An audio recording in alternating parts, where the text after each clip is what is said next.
Halala, South Africa, halala. And wow, 2018, so much is going on.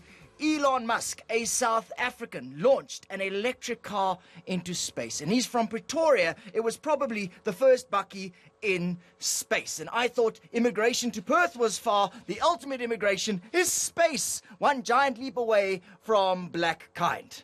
It's proof that white privilege has no limits. What's next? Turning your dead cat into a drone? Oh, holy cow! It's a real thing!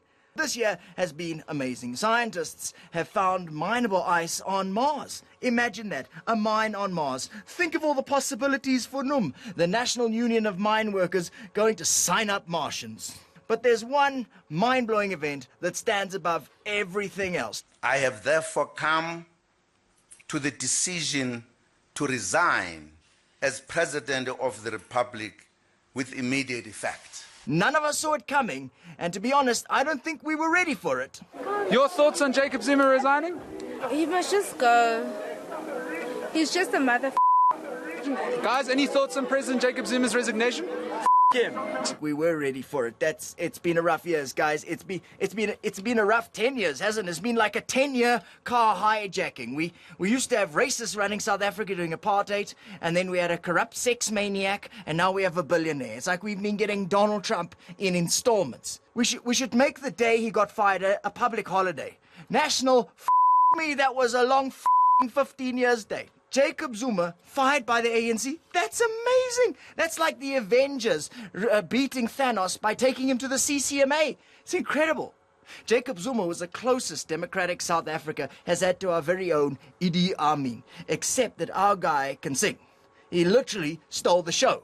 Mshiniwam, Shiniwam, because he freaking stole it. 6 years as the deputy president, 9 years as a president, that's 15 years. That is the most presidents South Africa has ever had. I mean, we had a president stealing from us for half of our democracy. That's incredible. In fact, when it comes to South African presidents, he's the norm. If you're a born free, then you think that presidents are meant to steal. If you're in matric now and they ask you, what does a president do? The answer is, number one, give the state of the nation. Number two, steal. And number three, not very good with numbers. I'm very proud to tell you, South Africa, that after the crazy stuff he's done, we finally have an apology from Jacob Zuma. Because I asked, what is it that I've done wrong? Holy crap, he's a criminal in denial. No wonder his name is Gedehekisa. I mean, he who stabs you in the back while laughing. Ha ha ha. If this were a Batman movie, he would be the Joker. You want to know what you did wrong, Msholozi? You want to know? Huh? Punk, you want to know? Let me remind you. Let's start with the rape trial. Yeah, he was acquitted, but not before turning sexism into a national sport. The fact that you took a shower after having unprotected sex with an HIV-positive woman, believing that it would minimize your risk, has really angered AIDS activists. What is your response to their criticism? But if we have been in the kitchen, my dear, peeling onion, you wash your hands, not so. What was funny about washing your hands after doing something? After washing yourself, what's the problem? Basically, what he said was, Lalela and Tombazam, let me explain this to you in a way you can understand. That is the gender version of saying, call me boss. In fact, the onion metaphor makes perfect sense. Sex with Msholozi is exactly like peeling an onion. They both involve tears. And remember, he said all this rubbish while heading the National AIDS Council at the time. That's like making a John Steenhuisen the Minister of Higher Education. Maybe he just misunderstood what it meant to be in charge of AIDS. Oh, what you want me to do is prevent AIDS. Sorry, my bad. Jacob Zuma had 783 charges of corruption, money laundering, and racketeering dropped against him because there was proof of political interference. I mean, how does a guy who's been in politics his whole life hate political interference? That's like the political interfering pot. Never mind. You know what I mean. The real issue here is we had a president who is addicted to debt. No mayini, boss. No mayini. His finances were in such a mess that it was easier for him to hollow out SARS than to declare his income. That's like killing all the cows because you're lactose intolerant. This is a thing he repeated over and over again. He avoided responsibility by destroying the institutions that held him responsible. SARS gave him grief, so he fired its head and put in a crony in charge of it. The Scorpions investigated him, so he disbanded them. He got rid of a Thabo and a Minister of Finance because they were bothering him. Basically, what the rapture would look like if Jesus was shady. He even tried the same approach with AIDS, but if there's one thing that doesn't respond to back-channeling and corruption, it's CD4 cells. Those things have integrity. Then there was that 246 million rand perk that Jacob Zuma insists never happened. But even that didn't quite turn out the way number one had planned, since he's now paying off his bond to a bank that doesn't even exist.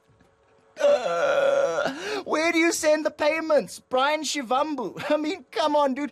Talking about financial disasters, Jacob Zuma gave away our economy like it was leftovers in a scuffy tin to foreign nationals. The Guptas even appointed their own finance minister, Des Van Rooyen, even more of a puppet than I am. He's got a Gupta's hand in his you-know-what. Comrade Des stuck around for a whole 3 days. And that wasn't a political appointment, that was a freaking meeting request. That move cost the Public Investment Corporation 99 billion rand in just 3 days. You know, Van Rooyen is my comrade. MK, for that matter, where I come from.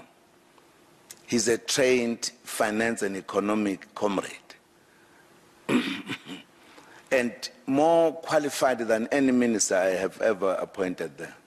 Under Jacob Zuma's rule, let's face it, he didn't serve as a president, he ruled. He is said to have cost the South African economy 1 trillion rand. Yes, 1 trillion rand. I mean, Hurricane Katrina cost 2 trillion, so on paper, our president is worth half a Katrina. He's a natural disaster, a human tsunami, covering us in a tidal wave of human shit.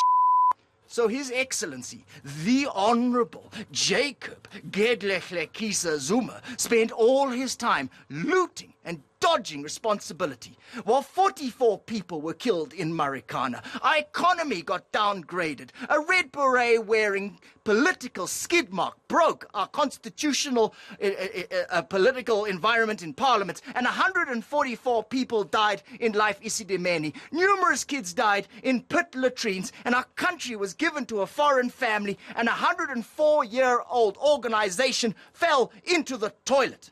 When you're at home, and you can hear shiriwam coming out of the pipes, that's him and the ANC singing from the sewers. A lot of people are asking what Jacob Zuma is doing for his retirement. I'm hoping it's 10 years to life.